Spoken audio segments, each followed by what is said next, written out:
Hello everyone and welcome again to So Very Wrong About Games. I'm your co-host, a man whose greatest sense of accomplishment came from making a kid cry back in preschool. Joining me as always is Mike Walker, a man whose contributions to the field of particle physics remain criminally overlooked. How you doing, Walker? I'm doing great, and I'll always remember that day, Mark. So, as always, we're going to be talking about the games we played over the course of the past week. We're going to be talking about our feature game, which is Hansa Teutonica, an oldie but a goodie, at least an oldie by the standards of the Cult of the New. We're going to be talking about news and why it doesn't matter, and we're going to be talking about our main topic today thereafter, which is theme. I'm going to be talking primarily about what makes a game thematic. Walker's going to be talking a little bit more about whether or not theme is integral to a design and to its design success, whether the player needs it in order to grasp on, things like that. Walker's going to be very diegetic in his approach. It's going to work out great. You're going to love it, I promise. Anyway, with that in mind. Games we played. Walker, what did you play last week? Last week, I played Castles of Burgundy for the first time. I know this has been a staple in people's collections, but I had never played it. I played the card game, the Castle of Burgundy card game, but I've yet to play the board game, and it was a good game. Where do you stand on Stefan Feld games generally? Have you played any of his other designs? I'm sure I have. I know a lot of people are a designer, and they look at the designer and they know their games. I very infrequently look at the designer's name. Sure. Well, I'm thinking about things like In the Year of the Dragon. We're talking about things like Notre Dame, Trajan, Aquasphere, Castles of Burgundy, all those. I have not played any of his games. Okay. Well, he's infamous for sort of the approach that's called point salad. For me, it always feels like point mongering, because I feel like every move I make will get me 2 to 3 points. It gave me the feeling that Lisboa did, and why I didn't like Lisboa, and why I liked Burgundy, but the same sort of feeling where it's handcuffing you constantly, where it's like you try to do something, and you can't because you have to have all this other stuff done, so you're constantly being handcuffed. Unlike something like Feast for Odin, where, you get to do anything you want, and you're never limited on what you want to do, except by, of course, how many workers you have, but you can work around that. It's not something you have to wait, okay, well, this turn I gotta do this, this, and this, and get ready for another turn or anything. You're always just pushing forward ahead. So that was Castles in Burgundy. All right. Well, last week, for the first time, I played The Expanse, which came out this year by Geoffrey Engelstein, published by Wizkids. I was very much looking forward to it because I find that Geoffrey Engelstein designs are always at least interesting. He always does some interesting stuff. I'm a huge fan of his prior work on Space Cadets Dice Duel, specifically the Dice Duel version. And I also really quite liked the Ares Project, which I believe was his first public design. And I've reviewed some of his work in the past, and I usually find it interesting. I was extremely disappointed by The Expanse, I'll tell you. And I'm going to be talking a little bit about the theming of The Expanse later on in our main topic. But basically, I was looking at this relatively confrontational area majority game, and about halfway through it dawned on me, this is just El Grande but worse. It has a sort of card selection mechanism whereby you pay points to get cards later on in the queue. And that's kind of what you're doing in El Grande as well, 20 years ago. It was a bizarre sensation to have the scales fall from my eye. I'm not going to say that they're the exact same games. But it felt strangely unsatisfying in a lot of ways. It was just, well, I put a cube here, I remove this cube over here, whatever. And if I'm going to do that, if I'm going to play a game where basically it's just about putting out the cube so you get the scoring mechanisms right, the king is still the king, and El Grande did it better. And so I didn't really feel the need to return to The Expanse. Maybe I will, maybe I won't, but it didn't really grab me. Did it feel as though they were just cashing in on the IP, or I'm not sure. I don't know if the IP is prominent enough to be really cash-inable, as it were.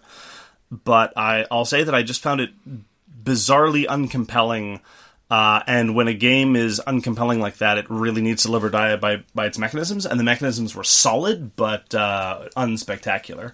Some people have compared this to Twilight Struggle, insofar as there's an event versus ops trade-off. When you take a card, you either get some number of points to do operations or you do the event. But when the events are overwhelmingly, desperately boring, and they just tend to be mild variations on what you would do with points anyway. It's like, well, for a point you can move a fleet, but this event says you can move 2 fleets. It's like, okay, fine.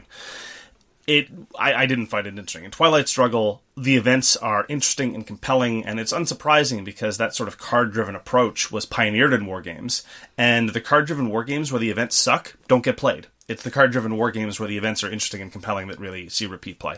And If the Expanse were a card-driven war game, which it's not, I wouldn't play it again. And it's an area majority game where the events are uninspired, so also I probably won't play it again. Gotcha. My next game is another party game. Since I've been the social butterfly and going out to all these different groups, I need to expand my war game collection to include these types of party games. It's called Die Fiesen 7, or the Nasty 7. And it's just a really not interesting, but a really fun... I've never seen anyone not like this game. In this game, there's a cadence to the table. You count up to 7 and then back down to 1. And that cadence never changes, right? And everyone flips up their top card, and it's either they're going to say their number or they're going to say the number for the next person, i.e. that person will have to skip their turn. And it's just a game of mistakes. If you make a mistake, then you have to grab all the cards in the middle.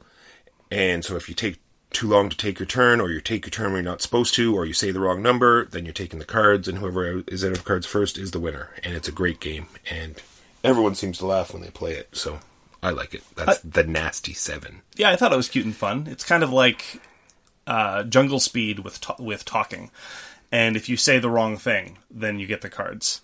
It's also it's unlike Jungle Speed in that there's less violence. Jungle Speed tends to end in broken limbs and bruises all over.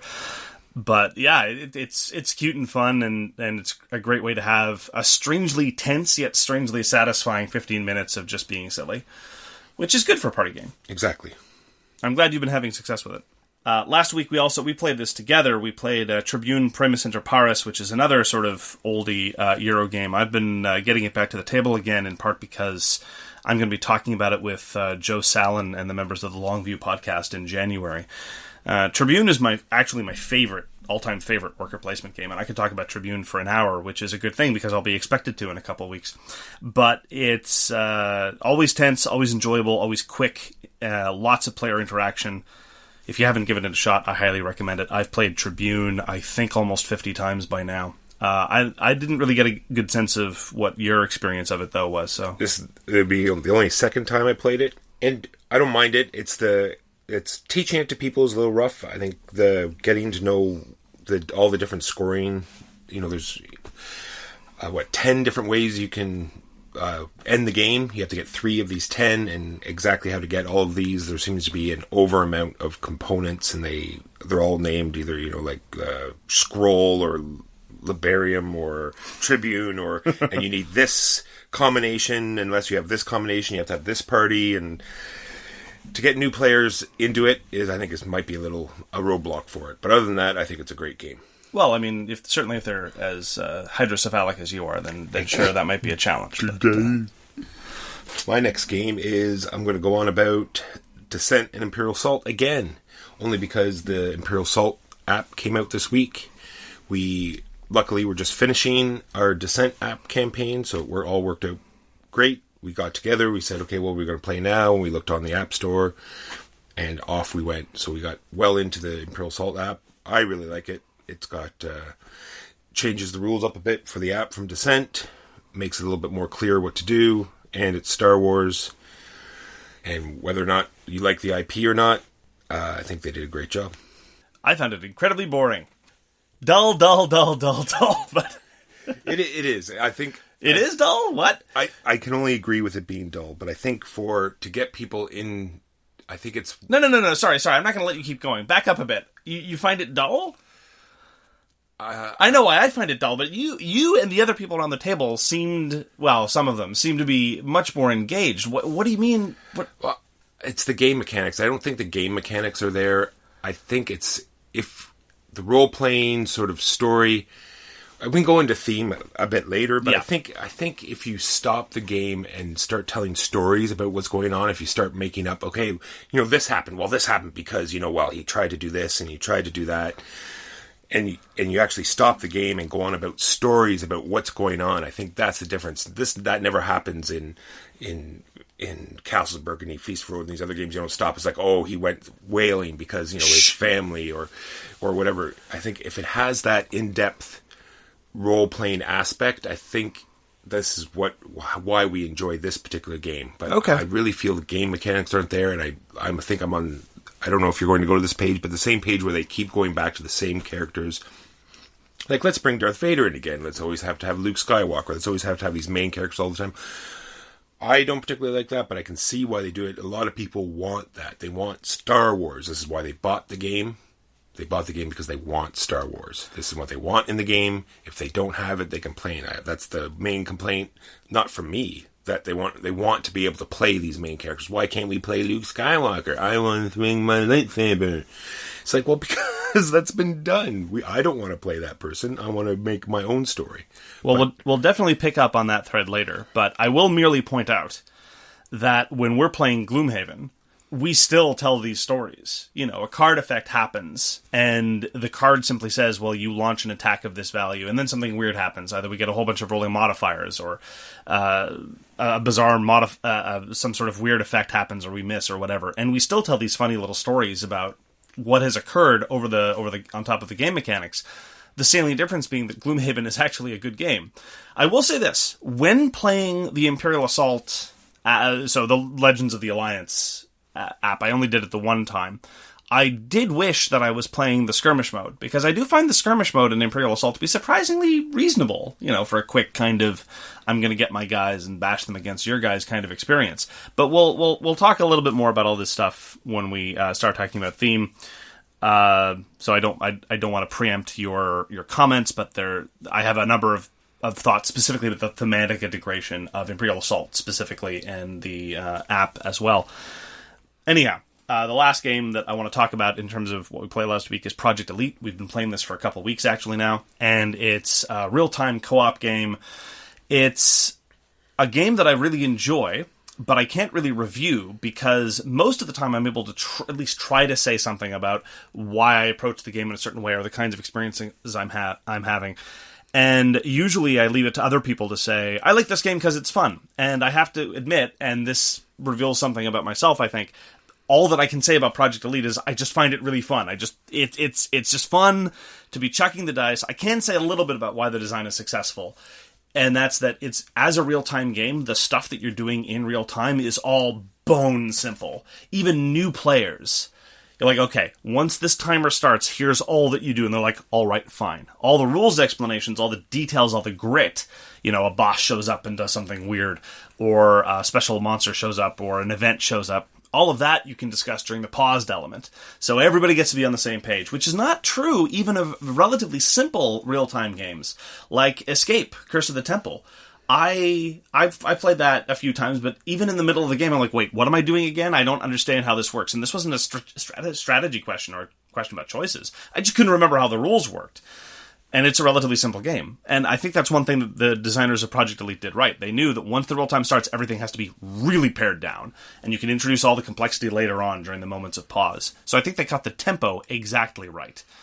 Shame that the Kickstarter was a rolling disaster. Maybe it'll be reprinted, maybe it won't. It's super out of print and hard to find. But if you like real-time co-op games, or if you just like chucking dice to kill a whole bunch of incredibly ugly aliens, then give Project Elite a try. That's my recommendation. Yeah, I can only agree. It's like one of those games where it's like your guilty pleasure, right? They say, what did you play today? You sort of look at your feet. Project Elite. It's great. It is very enjoyable. Got anything else, Walker? Might as well talk about the last one. It was Kingdomino. Played it again for probably like the 5th time, and I think that's about all you need to play it. I'm not saying there's anything wrong with the game, and I think its mechanics are great, and it did what it needed to do. It gave people a lot of fun right off the hop. Easy, super easy to teach. Very minimalistic components, and as a testament to this, I pulled the game out. There was no rules. Parts of the game were missing, and we were still able to play because we learned afterward they had part of it out for a Christmas display, but we still easily got it played without. That's how easy it is to play. Nice. All right, so let's talk about our feature game. And our feature game is Hansa Teutonica, published in 2009, designed by Andreas Steding, and it's put out in the US anyway by Z-Man. It was reprinted recently. It was out of print for a while and hard to get, but they did a reprinting with a couple of strange component changes, but no need to dwell on that. And the first thing that I want to ask you, actually, Walker, about this game is, I don't think it's necessarily very important to classify games in terms of a primary mechanism, or say, this is an area majority game, or this is an area control game, or this is a worker placement game, or this is a resource management game. But I've usually found that when I play a game or talk about a game, I can classify it in some way. Other than being a Euro game and being able to talk about it in detail, do you think you're able to classify what kind of game Hansa Teutonica is? Putting me on the spot and giving the 3 seconds to think about it, I've come up with action management game. Sure. Yeah, no, and I agree. Having spent slightly more than 3 seconds, I think that, so in 3 seconds you got to where I got in much more time, which is usually my experience of our rates of thinking. Yeah, it's, you've got like an action allotment of the number of things you can do. But the thing is, as far as classifications go, that tells you next to nothing. No. Because it doesn't tell you what you do with those actions, it doesn't tell you what you're trying to do with those actions, etc., etc. It covers all manner of things. It's even less informative than worker placement, and let's be honest, worker placement is not particularly evocative or descriptive of what you're doing with those workers. Not anymore, anyway. It's got a little area majority, it's got a little bit of root connection, but it's not a root connecting game. It's an action point allotment game, and that's about all that I can say in terms of its broad categorization, which is one of the reasons why I find it fascinating. Because Euros, one of the problems with Euros is they're often just so desperately samey, which sometimes is an advantage, because then you get to iteratively improve on a formula and make it better and make everything a little bit tighter or a little more interesting or things like that. But in terms of the Euros that I've played, the only other Euro that I have this much difficulty classifying is actually another game that I love called Tower of Babel, designed by Rainer Knizia. People ask me, well, what kind of game is it? I'm like, I can't really say.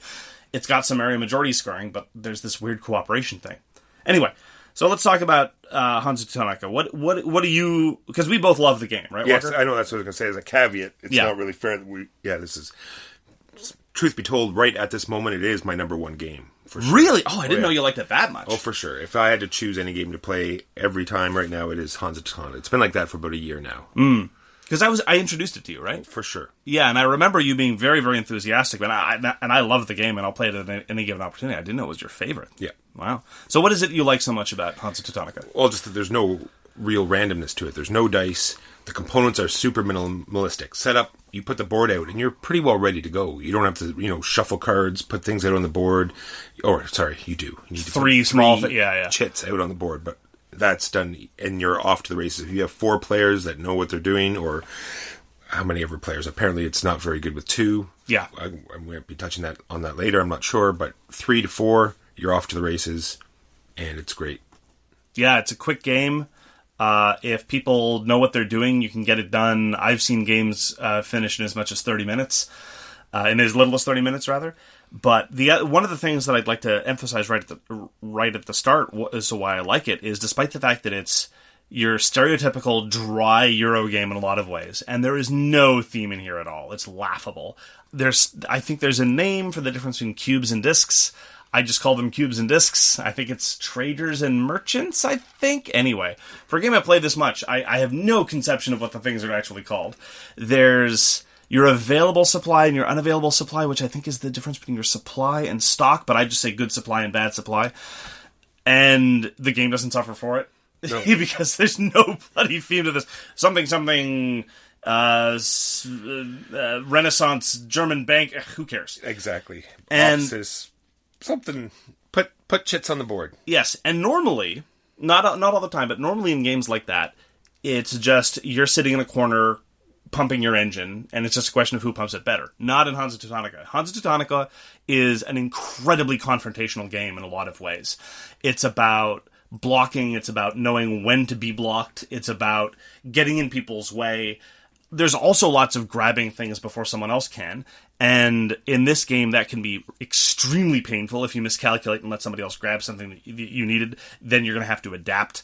But this is not, in a way, like another, my all-time favorite game is Tigris and Euphrates, and that's one of the things that I adore about Tigris and Euphrates, because it's a very confrontational Euro game.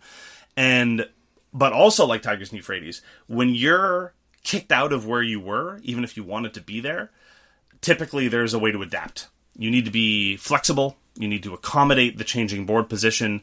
And Hansa Teutonica is actually genius about that, because, again, sometimes you want to be kicked out. Yeah, it rewards you. That's the really cool part about it. It's actually even a strategy that you can use, is to make people kick you out, and you get an advantage to that.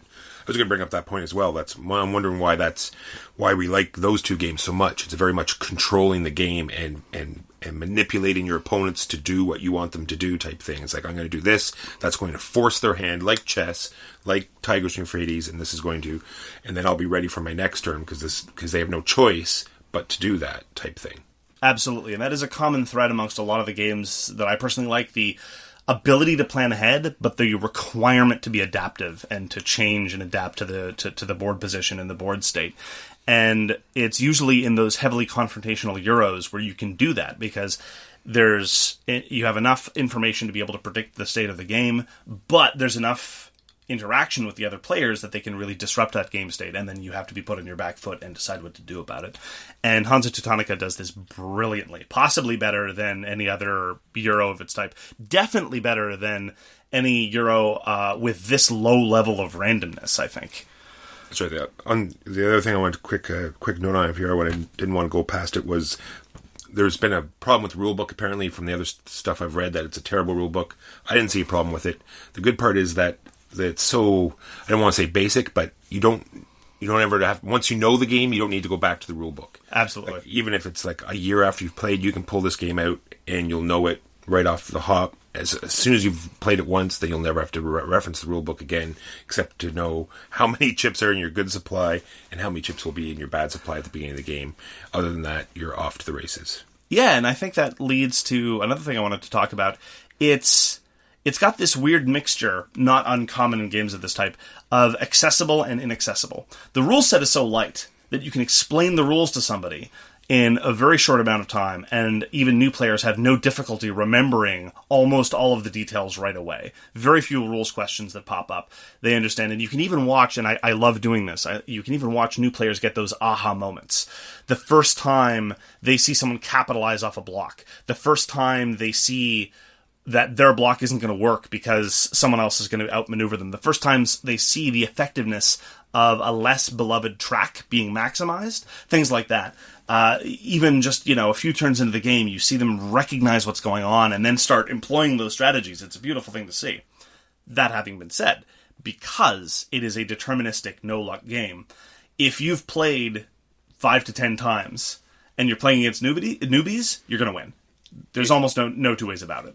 I can only agree with that. That's just like a side thing we want to bring up. When teaching games that you are very good at, just games in general, is this something that you should do? Should you let people, I shouldn't say win, should you be easy on them? Because you want to bring these games to the table every time. Sometimes people have limited time, so the time they've set aside for gaming, they're there to have fun, and you sort of want to facilitate that. You want to make sure everyone's having fun, but here's a game that is punishing if you're not sure what you're doing. You want to win, but you're going to fleece them if it's their first game. Yes. What do you do to bring these players up to speed? Well, it's worth noting that exclusively here we do play Hansa Teutonica for money. This is how I was able to buy my first car, through being a Hansa Teutonica shark, and I can talk a lot about techniques to appear to be losing and then win at the last minute. It's very lucrative. But to me, actually, it's less about two things. First of all, I will say that Hansa Teutonica does give you slightly more opportunities, despite how confrontational it is. It's not quite like other battle games. If I'm playing a miniatures game, for example, a tabletop miniatures game, and I'm destroying you, typically there's almost nothing that can be done about it, or you're destroying me. There's nothing I can do about it. My guys are all going to die, and I get fewer and fewer actions, and I'm just surrounded and overwhelmed, and I'm ground into the dirt. One of the benefits of Hansa Teutonica is, even though it's not multiplayer solitaire, and it's always going to be very interactive and confrontational, usually people who are losing are not hemmed in quite the same way. I'm not going to say that it's equally rewarding to play while you're losing as it is when you're winning, but it's not as if all your avenues are going to be cut off. You can still do the thing. If somebody's running away with the game, if someone's claiming all these routes, you can still block them. You can still get in their way and try to capitalize on their even kind of just drifting off them, to use a racing analogy. That's the first thing that comes to mind. Do you agree with that? Or for sure. No, I was definitely reading the table. And sometimes when people get down and they realize that they're losing, sometimes they just shut off, right? And they're just going through the actions for the sake of getting the game over.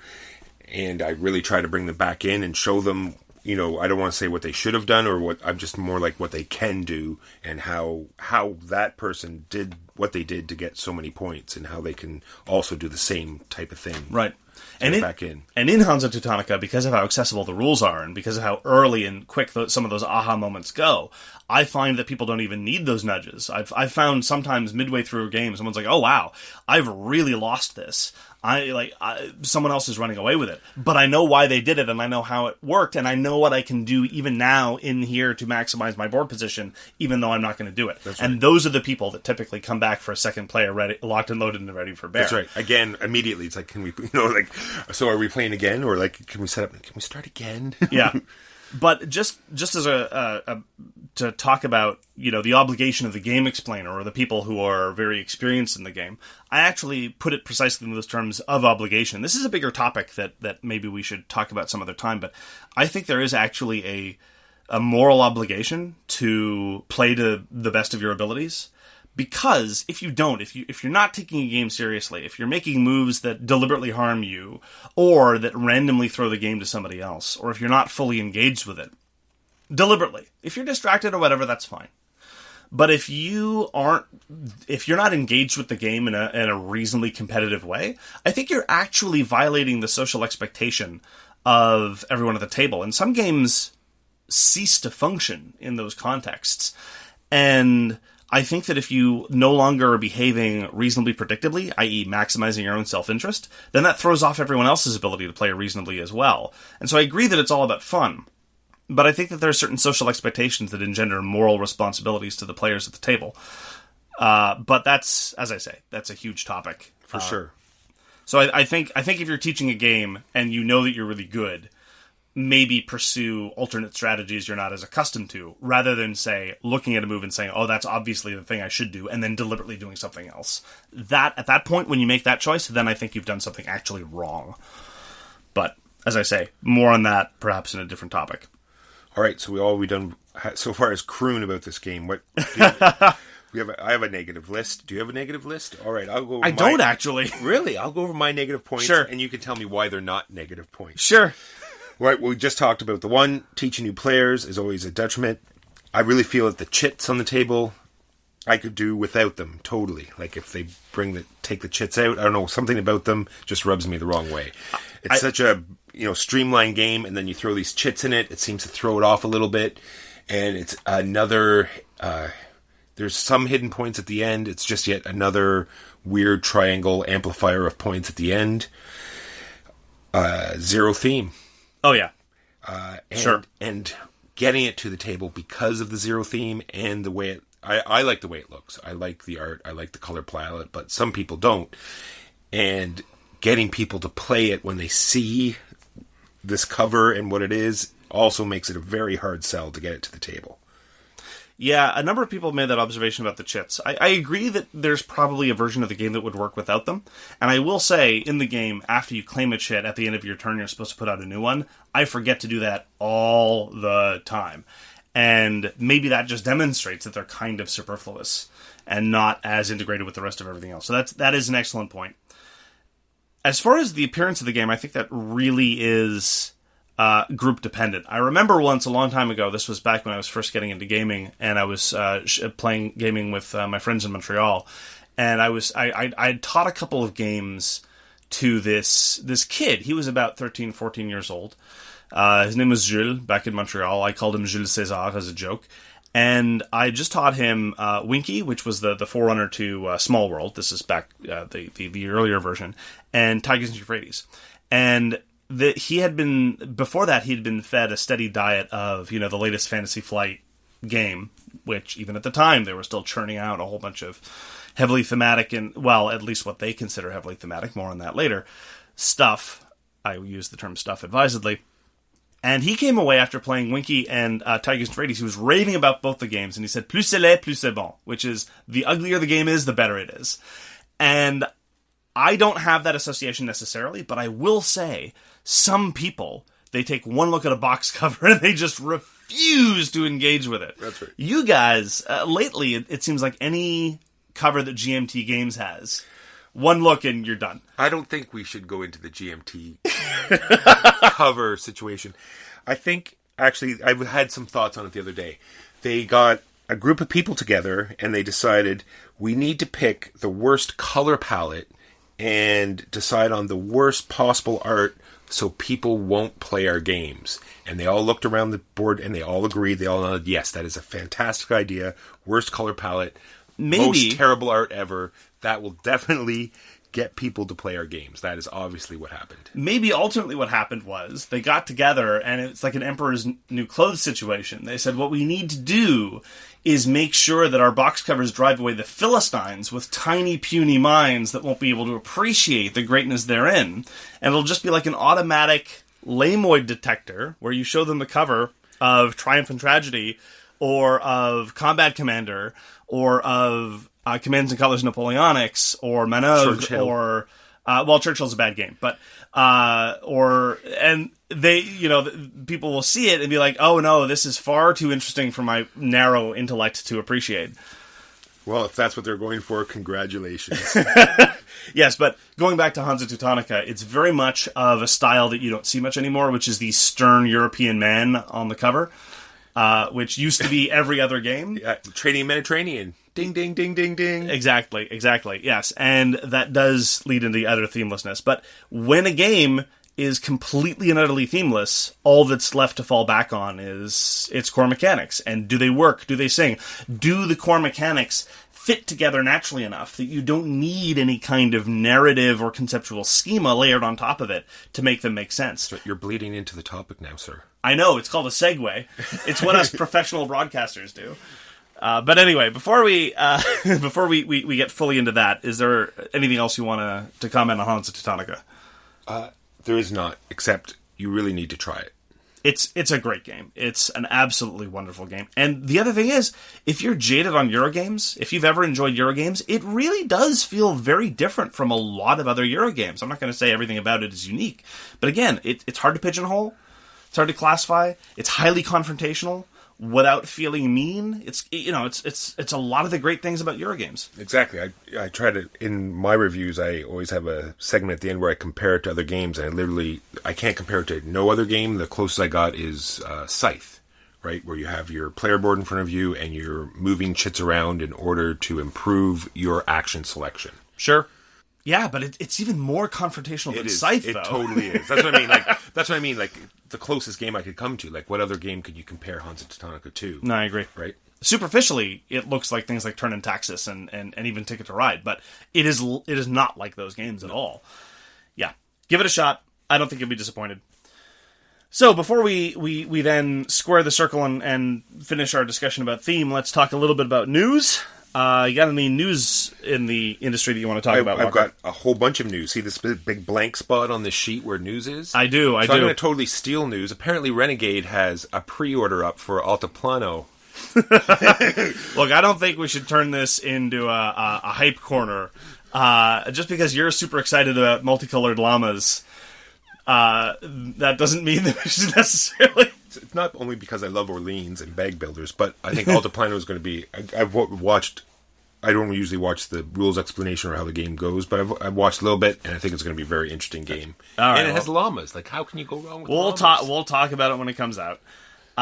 There is one bit of news that I would like to try to hype up a little bit. I'm not in any way compensated for this, but this is the Board Game Geek end-of-year membership drive. If you're even remotely like geeks like us, you probably make use of this database on the reg. I definitely check it every day because I'm just that popular and exciting. But if you use it, come on, do the right thing. We live in a participatory democracy with our dollars. I use Wikipedia all the time, so of course I give them money. At that point, it isn't even charity, right? You should be willing to pay for the services that you use all the time. So if you use Board Game Geek, give them some money. They don't ask for much. But look. Best of all, if you pledge now, they give you a whack of Geek Gold and you can just turn off ads for the rest of the year. So, anyway, that's my pitch. As I say, I'm not affiliated with Board Game Geek, but I think it's important to support what you love. Turn off ads? How are you going to find out about the newest and greatest Kickstarter if you turn off ads? Yeah, sure. Actually, I can't say...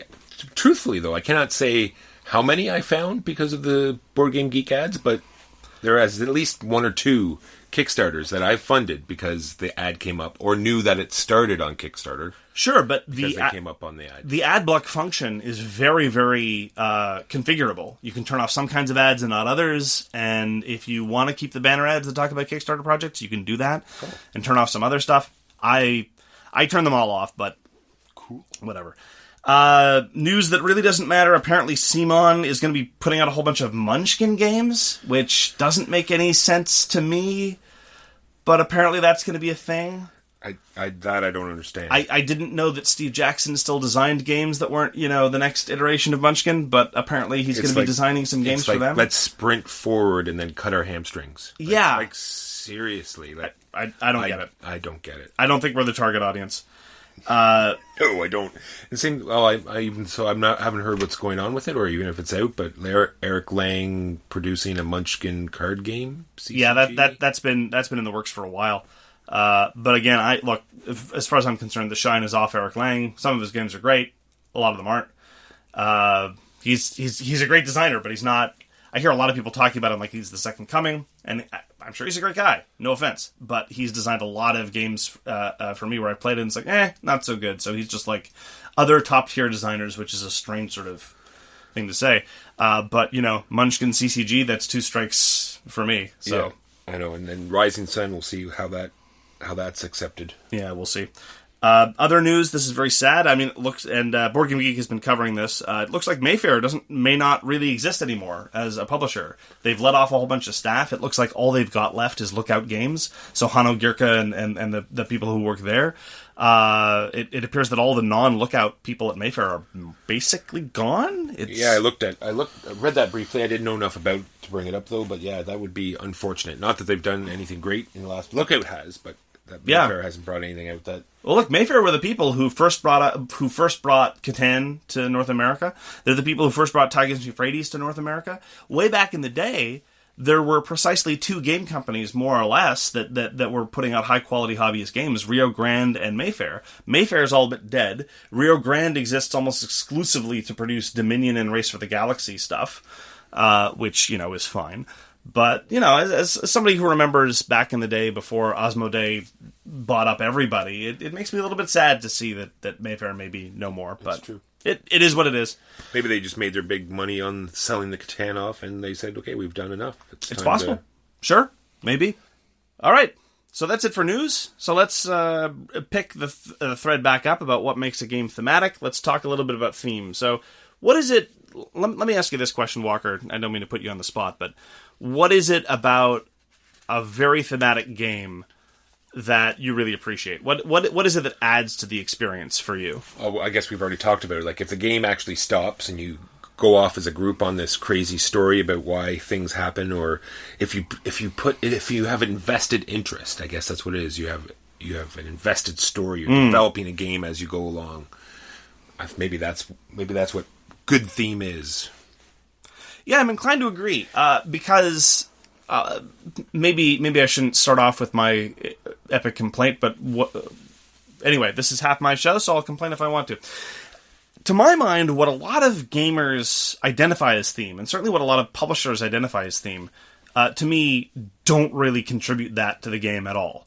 Because much of the time, and again, this is mostly Fantasy Flight, but not exclusively, theme is interpreted as lots of artwork and lots of flavor text. Just throw lots of writing at the wall and a narrative will emerge. And to me, the narratives that I remember, or the narratives that I enjoy, are very much like what you're talking about, when you can tell a story about what transpired in the game.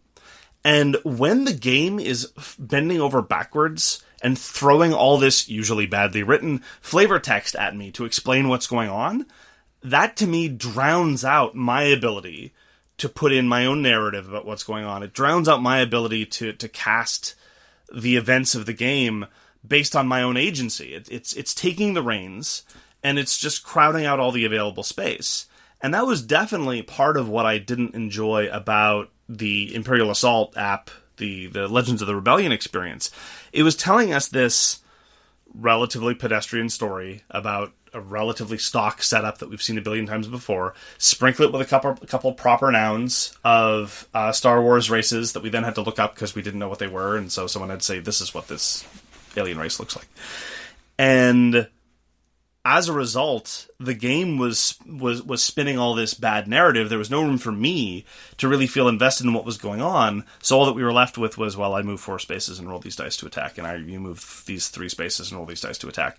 And at that point, if the game mechanics can't live up to holding the entire experience, all you're left with is a bunch of bad writing on the face on the screen of a tablet. True, and sometimes companies take it to even further, where they try to force the theme so hard that it wrecks the game. You know what I mean? It's like, we're going to throw this rule in because it's very thematic, right? And it totally takes away from the game experience. Yeah, in war games, this is known as the difference between design for effect and design for cause. You design for effect when you're making something because you want to shape the game experience to be in a certain way, and you design for cause because, well, that's how things actually work or worked, and so we think that we have to be simulationists to this extent. And both of these, I would say, can be thematic. I think some of the problem is, and this is true of wargamers, it's true of other people, they think that unless you're designing for cause, it's not theme. I disagree entirely, because if you are able to design a game, if you're able to do the design for effect work, if you're able to design a game where you have this emergent sense of the theme permeating into the gameplay, then I think things really sing. For example, I think that there's some games that really evoke a feel because of the tightness of the game design. So a number of examples here. Claustrophobia is one of the most thematic games I've ever played, and it does this not because it has a little paragraph of flavor text at the beginning of a scenario. I skip those 99 times out of 100. It's because the game design is very tightly done. It gives you there's asymmetry in the design, so there's humans versus demons, and they both have very, very different sets of abilities, but nonetheless, it's all very simple and accessible in terms of the mechanics, but the mechanics let you tell the story. That's right. They spill into each other, and they all work together, they mesh, and they all make sense. That's the thing, having the mechanics make sense. Absolutely. And it all sort of feeds into each other. It's like, oh, this obviously happened because of that, and a lot of the games, when they're so thematic that you figure out how the game works because of the flow, right? It's like, this happened, and I said, oh, I wonder if this is going to happen next. And sure enough, it does. It all like works together. That's when you know that the theme works and is a fantastic experience. Yeah, this is not to say that writing doesn't play any role in it. I'd just like to give a shout out to one of the best written games, well, a game with the best writing I've seen in a long time, and that's this year's Spirit Island. And in Spirit Island, there are all these powers where just the title of the power alone is so evocative and so wonderful and communicates this universe of what's going on. Some of my favorites are, there's a power called Death Falls Gently from Open Blossoms. And that's beautiful. You get to think about what you're doing and about these, it's a game about killing settlers, That's right. Right. These colonizers who show up on your island and you don't want them there, and it's about driving them out. And you think about how, as nature spirits, you're using the land against them, and you start imagining what it's like for these people as you terrify them because these flowers are poisoning them literally. There's another one called The Trees and Stones Speak of War, and it's about the land teaching the natives how to fight back. And you, again, just that structure alone, that setup. I don't need to know about the story of, Tim the settler looked down at the stone as it, like, blah, blah, blah. No. Let me do that. Exactly, yeah. For sure, yeah. We don't need our hands held and brought us through the world. We like to do, we can do it ourselves. Just give us the tools and we'll bring ourselves through it. Absolutely. Yeah. Which leads to another gripe that I have about something that happened when we were playing the Imperial Assault app. When you try to craft the narrative to that level of detail, every jarring element will really pull you out of the experience. We had an encounter where there was a mercenary goon, and the app randomly decides what kind of monster it is, and the mercenary goon was a feral cat, and it had a trained feral cat with it. Just because it pulled the random thing from the monster table, and the mercenary goon turned out to be an animal, which makes no sense. You have similar things with a lot of Cthulhu games, where it's like, oh, Cthulhu games have to be very thematic, so that means necessarily there has to be lots of combat and lots of items and stuff, and you end up in these situations where your investigator is stabbing Cthulhu in the face with a knife, and stuff that really doesn't make any sense and is not evocative of much of anything. You're just loading in all these details, but Theme isn't about detail. Theme often is about knowing when to leave the details out, as far as I'm concerned. And I think, again, games like Spirit Island, games like Claustrophobia, even games like Space Alert, which is about selling a feeling of panic and of overwhelming odds and of chaos, that is able to get a lot more traction to me than pages and pages of writing, of badly copy-edited writing about, the horrors of dealing with the mythos or whatever. Because if I want to do that, if I want something with that level of granularity in storytelling, I will play a role-playing game where you are able to craft that shared story to that level of detail, and the mechanics can really take a backseat. I have yet to experience a really, really compelling narrative experience with in a board game or card game context. I don't know. Have you? Like a really compelling narrative experience in the context of a board game that we're talking about when it's about. Oh, for sure. I've Android the board game. Have you played that? I haven't, actually. If you want a game that's soaking in theme, that is the one you want to play. Okay. For sure. It brings you into this world. It's like totally Blade Runner style. You're like hacking stuff. You can play, 6 different characters, and they all have totally different storylines that you can run through, and there's multiple trees to these storylines. And unfortunately, it's a bear to get to the table. Like, there's so much there that is almost impossible. It sits on the shelf, unfortunately. The people have come up with multiple rule sets for it, and it is really a great game. The end game is terrible. Okay.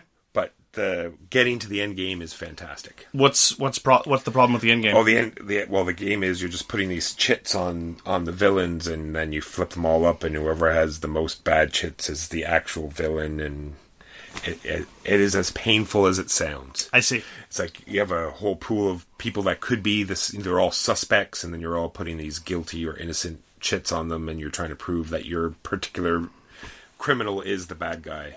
Yeah, I heard about that. That does sound like, and it also sounds grotesquely athematic. They could have told a story about, corrupt cops trying to frame somebody, and that would have worked. Exactly. But, it's a shame it falls apart at the end. For me, the most narrative game that I've ever played, or at least the most thematically, the most thematically evocative game I've ever played, because again, I haven't really had a compelling narrative experience in a board game. Time stories, not really. All the app-driven stuff, not really. Certainly none of the Cthulhu board games, not really. That's why I like Cthulhu Wars. It doesn't bother trying. It's like, hey, you like Night Gaunts? Play around with some Night Gaunts. We're not gonna bother with any of this story crap. The most thematically evocative game I ever played was Aliens, which is it was a 1989 design published by Leading Edge Games. Terrible components, absolutely terrible paper map. I've played this. Oh, you have? I have. I got to play it once, and it is all good experiences that I can remember. Yeah. That's when we're going through the tunnel, and you bring Newt through the tunnel. And, Yep. Well, that's one of the scenarios anyway, yeah. Badly perforated chits. Yes. No flavor text anywhere.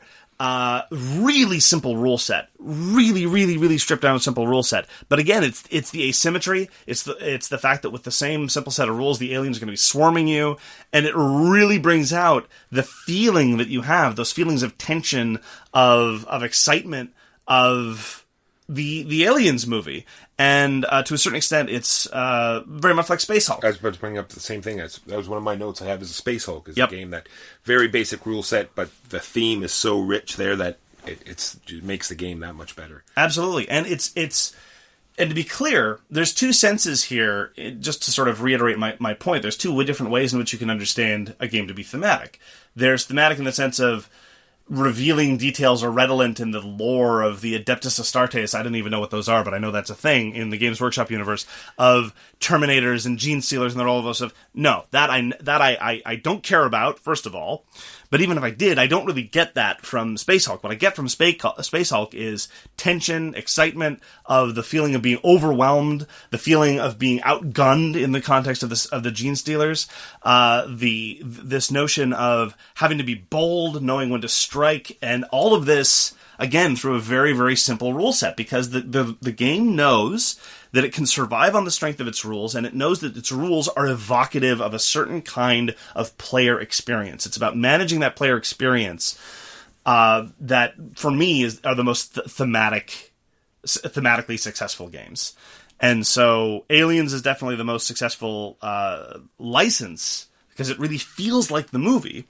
It doesn't feel like the movie if I'm reading a paragraph about, what's going on in Corporal Hicks's mind or whatever. That's right. No, I totally agree.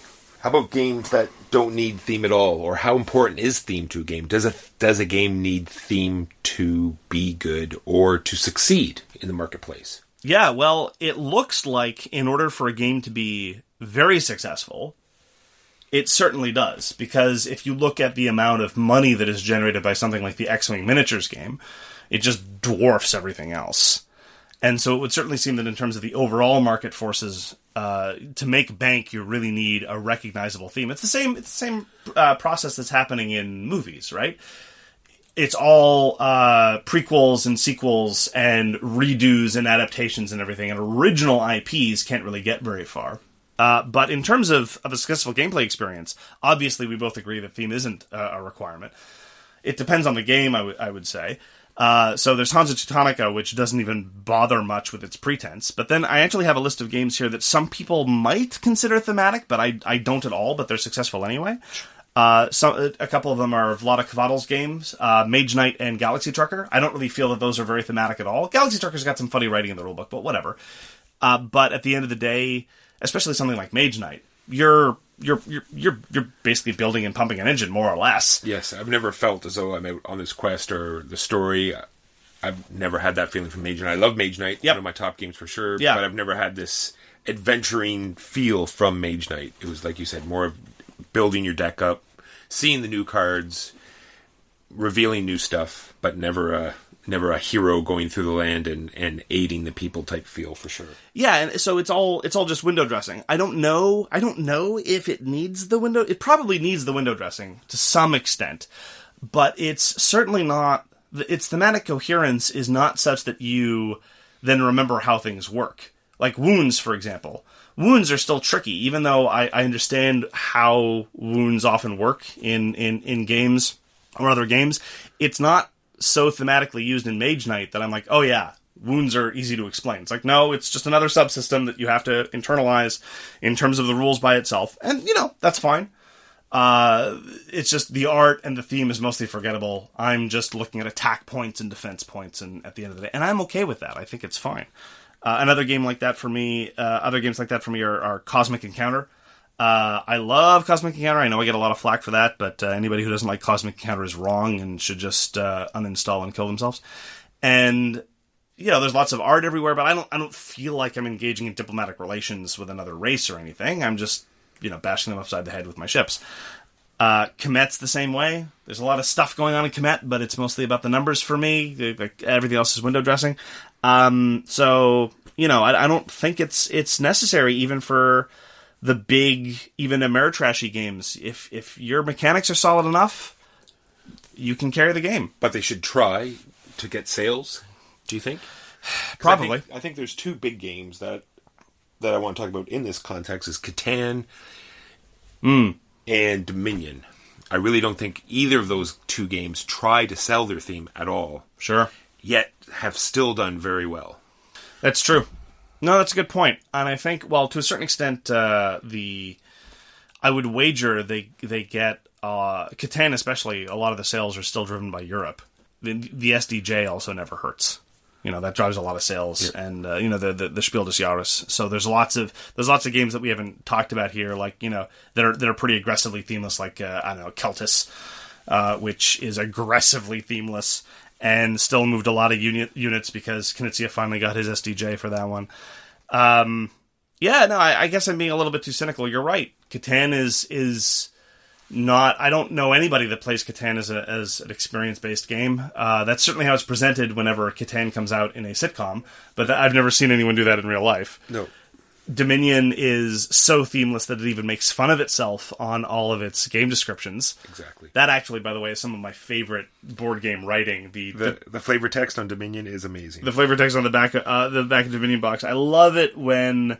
I love that self-deprecating humor where they know what they're doing. They know that this is a themeless exercise in deck building, so they're just going to make fun of themselves while they do it. I adore that. So you're right. I guess maybe... I mean, I would have cynically assumed that in order to drive sales, you absolutely need some sort of theme, but I guess that's not true. Those are good points. And then the other one I did games with no theme whatsoever. I had to go all the way down to 67 is Crocono on the BGG list. Before you get games like I was thinking like Skip-Bo. I couldn't even say chess or Go or we talked about checkers earlier. You could say checkers is completely devoted theme, but like I said, games that have no theme whatsoever. I couldn't think of hardly any like modern day games that are popular that are completely devoid of theme. Yeah, it's certainly very niche. The GIP project, for example, Devon and Temsk and Yinch and all those other, those are utterly and completely devoid of theme, 100%. But that I think it's mostly because the completely themeless games tend to be abstracts, which in turn tend to be two-player games. And so that's a very, very, very small niche of, the two-player, no-luck, perfect information abstract games. Yeah, because you even get into games like Codenames and Mastermind, where they are identical to what you just explained. Yeah. Yet they still tack on a theme of some kind in order to, I believe, promote sales. Sure. And that's fine. Look, we like... I'm not saying it's bad, for sure. I'm not saying it's bad or good. I'm just saying that it's an odd thing. And just to be perfectly upfront, I don't... Well, at least I try. I'm sure I'm a snob in any number of ways, but I try not to look down my nose at something just because it's got lots of nice art attached to it. Like, I think a lot of the theming in Ethnos, which is a recent game that both of us quite enjoy, is kind of ridiculously absurd and pasted on. But the pretty, I like the art of John Howe, who did the art on the cards, and the pretty pictures are nice. There's no thematic connection to me between the centaur power and what the centaurs do in the game, or maybe the wing folk, maybe kind of, but minotaurs and dwarves, none of it makes any sense to me. But there's still reasonably attractive pictures on the card, so hey, that's fine. Sometimes. If you really, really devote the effort into it, it can give you a slight sense of a broader universe going on. One of my favorite games is Blue Moon, and each race is drawn by a different artist, and that helps give a distinctiveness to each different character race. And maybe that does sometimes bleed over into the actual play experience, where you get a better sense of the differentiation of the different faction powers because they're so unique and distinct. So I definitely appreciate it when there's good graphic design and lots of effort has been done into that window dressing, but sometimes it's window dressing. And sometimes that's fine. There is one exception, though, and there's one kind of game that increasingly I'm less and less tolerant of, and I think I know why, and that's Civ games. I still like Through the Ages, but every time I play it, there's something that bothers me a little bit more. This is true of the Civ game Nations. This is true of the Sid Meier Civ game as well. I don't know about the newest one, the New Dawn. I haven't tried it yet. But Civ games, almost invariably in the board game context, end up with some situation like Julius Caesar leading a tank brigade that is supported by, Maxim guns with spearmen off in the flank. And I'm sitting here and I'm like, wait a minute, what? This is, not only is it ahistorical, it's grotesquely on its face absurd. It is so laughably, manifestly absurd. There's a game that I love called Duel of Ages, and Duel of Ages is about giving Genghis Khan a chainsaw while he's riding a hoverboard or something. And that's okay, because that's what it's doing. It leans into it. You said Duel of Ages? Yeah. I thought we were going to talk about board games that are fun. No? Okay, sorry, go ahead. I didn't mean to interrupt. Moving on. And so when Civ games put on these historical trappings, it's almost always leads to utter ridiculousness. I don't know, is that just me? No, not at all. I can only agree that sometimes game mechanics leads into things that are silly. And for me, it pulls me out of the experience to a certain extent. And it just emphasizes that what we're doing is a coldly mechanical affair, which is fine. Hansa Teutonica is a coldly mechanical affair, and it works great. There's also a little bit of an exception, and I think there are some games who are very, very, very, very successful at evoking their theme, but nobody cares. And those are often economic games. Like modern art, for example, is about art speculation as an art dealer and about managing money, and it's an auction game. And it works perfectly, but nobody cares. Like that's not a compelling theme. So the fact that you evoke it perfectly is largely irrelevant. Unfortunately, yes, especially in that game, or the gallerist as well, right? Where you're pushing stuff around in a huge, all over the place, tons of components, and sometimes you just don't feel the theme because you're overwhelmed with what's going on to even understand what they tried to do. Yeah. I think also that we should spend a little bit of time, just to close this out, talking about licenses specifically. Because we've been talking about theme generally, but licenses specifically, I think, are kind of a double-edged sword. Because to a certain extent, there's this ready-made audience. People are ready and eager to either relive or evoke the experiences that they liked so much in other pieces of media. But I very often find it to be a straitjacket. And it doesn't help that a lot of the licenses are things that I don't really find lend themselves well to board games. Star Wars is the obvious example. When I think of Star Wars, and maybe this is just me, the way that I appreciated Star Wars. When I think of Star Wars, I think of the hero's journey, I think of adventure, I think of a little bit of humor, a little bit of romance. And board games don't do that. Star Wars board games do fights. That's what they do, overwhelmingly. And sure, there was lots of fighting in the game, but it's kind of like the lightsaber duels. The lightsaber duels in the Star Wars movies were always to establish a point about characterization and mood, not so much about fight choreography. Sorry, I'm talking about the actual Star Wars movies, not the prequels. Yes. Prequels are an exception, right? They didn't understand that, and that's one of the reasons why they suck. But licenses, very often, when they just seek to recreate exactly all these same touchstones over and over and over and over and over again, can sometimes be tiresome. And let me just pick on Imperial Assault once again.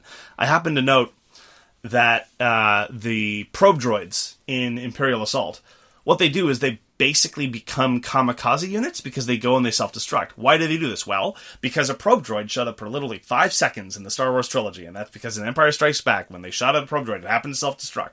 And there were reasons for that probe droid to self-destruct in that way. Like, in the context, it was a spy, blah, blah, blah, blah, blah, whatever. They don't want the tech to be stolen. And the way that it gets implemented in a board game is in the most simplistic, straightforward, and, dare I say, dumb way possible. It's like, well, it blew up in the movie, so clearly what it does as a combat unit is it goes into the middle of a bunch of units and blows itself up to do damage, right? No, that's... I looked at that card and I felt a little bit disgusted. Yeah, like I said, sometimes it's to their detriment, right? And like you said, their hands are tied, and either you're going to do service to the IP, or you're always going to find people that feel as though you've done a terrible job. And I was just going to say, Game of Thrones is very much the same way, where they have all these IPs, where the writer writes exactly like how you talk about Star Wars. He talks about, there's this huge upcoming battle, and you think you're about ready to read how this, this huge confrontation is going to take place and how all this is going to happen. And then suddenly he's switched to another character, and they're talking about how this just happened. And, it's like you're hearing about what you thought you were about to listen to, this epic, huge battle, but you're hearing it third hand, right? About, we heard that there was this battle over here and this happened. So you get to envision yourself what happened, right? Yeah. And then I think that's why these books have done so well. Yeah, and it's again, talking about specific licenses that have seen a lot of themed board game implementations. In Game of Thrones, there are not too many battles in those books. There are battles and they're significant. But when I think about all the campaigns and all the fights, there's only a small handful. But if you play most of the Game of Thrones adaptations, there are tons and tons and tons of fights because they all want to be a game like Kemet, where they all want to be a dudes on a map game because they figure, there's a map. There is a map of Westeros, and they had armies, so clearly let's have them fight all the damn time. Well, no, it was the Game of Thrones books. I'm not a massive fan. I enjoy them, and I'm going to be reading the next one when and if it comes out, if ever. But to me, it's more about specific characters and about their motivations and about all the sort of global geopolitics tends to be often a backdrop for a lot of the storylines. But no, board games can't do that. Board games have to have, that one moment when Tyrion was leading a military unit over and over and over again, because that's the only thing they know how to do. Yeah. And so a little bit to, again, what we said at the very beginning. the more detail they seek to put in, the more they drown out the ability to have players have compelling experiences of their own. To make up their own story. Yeah. It's a bit of a shame, because so often a lot of the high-value art assets, or a lot of the big promotional pushes, or a lot of the big industry focus is on these licensed adapted things, rather than trying to be a little bit more experimental and letting these other things, where maybe games where the theme is just a backdrop. But I wouldn't object to prettier themeless games, for example, a little bit higher production value. Say what you want about Fantasy Flight, and I talk a lot of trash about Fantasy Flight. You can't deny that they know what they're doing in terms of art design. And I sometimes I wish that the games that I like more would be a little bit better produced. That's one of the reasons why I enjoy so many CMON designs, because typically their approach to theme is a little bit closer to the way that I like to do things. When I look at a game like Rum and Bones, for example, or I look at a game like even Dogs of War, very, very well produced, lots and lots of art assets, but really it's about, trying to evoke a general sense rather than a specific set of details that happen in a movie or a book. Yeah, reenacting movie scenes. It's like, what would happen if, you threw in these, subtle modifiers to try to change up what would happen in the movies. Or it's like, I would do things differently. Some people enjoy that, but sure. I think in the end it's going to break down. Yeah, I saw a trailer for Star Wars Battlefront 2, which is a video game, and in this trailer, Yoda was having a lightsaber fight with Darth Vader, and I almost threw up in my mouth. Just not the point. Clearly a lot of people want to see stuff like that. And to a certain extent, board games are trying to capture that idea. It's just not for me. That I just called to mind, Yoda saying, "Wars don't make someone great." And, of course, the prequels are like, so let's have him fight all the time if we can. And it's like, no, I don't get it. Anything else to say about theme there, Walker? That's all I've got, sir. So I guess at the end of the day, we agree. It's about evoking a certain kind of feel. It's about giving players the tools necessary to be able to have a compelling experience and for them to have some sort of agency in there, rather than a slavish, devoted attachment to mounds of flavor text and reenacting specific things that may or may not have happened in a property. I couldn't have summed it up better. Well, then thank you, Walker. I knew you kept me around for a reason, and it certainly isn't my personality. It's so true. Well, that's going to close it out today for this episode of So Very Wrong About Games. Thanks very much for your time and for listening. Please come find us on Facebook. We check all your comments and then promptly ignore them. Well, I ignore them. Walker takes them very seriously. And on that topic, you can reach Walker at justrolledadice@gmail.com. You can find me on Twitter at allthegamesyouLike. We also have our own Twitter account for So Very Wrong About Games called at So Wrong Games. We look forward to hearing from you, and until then, we'll see you next time. See you next time. You've been listening to So Very Wrong About Games, produced by Michael Walker and edited by Mark Bickney. Special thanks goes to What Does It Eat for generously allowing us to use their most excellent song, FOS, as our theme. You can find them at whatdoesiteat.com. You can reach us by email at soverywrongaboutgames@gmail.com or on Twitter at SoWrongGames. Thanks very much, see you next time, and always, try to be right, but remember you are so very wrong.